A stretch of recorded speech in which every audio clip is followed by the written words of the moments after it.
Саламатсыздар ма? Қазір мынау WhatsApp желісі арқылы бітіруші түлектердің соңғы қоңырауына қатысты. Яғни ол өткізілмейді, тек тәрбие сағаты түрінде ғана өтеді деген сияқты түрлі ақпараттар тарап жатыр. Мен айтқым келеді, мен бүгін оқыдым. Шымкенттің білім бөлім басшысы Жанат Тажиева халықтың пікірін білу үшін өзінің Facebook әлеуметтік парақшасында осы соңғы қоңырауды тәрбие сағат сияқты өткізіп, сол салтанатты іс-шараны бітіруші түлектердің аттестатын тапсыру кезінде өткізейік деген сияқты өзінің ұсынысын айтқан, не дейсіздер деп жазған, яғни ол жерде біраз әңгіме жазған Facebook парақшасында.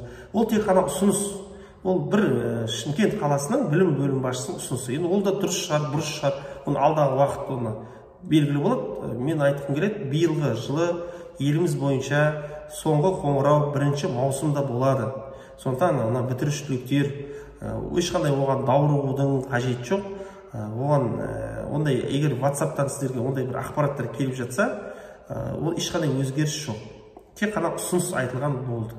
Мысалы, мен де ұсыныс айтқым келеді. Соңғы қоңырауды 25 мамырға қайтадан ауыстыру керек.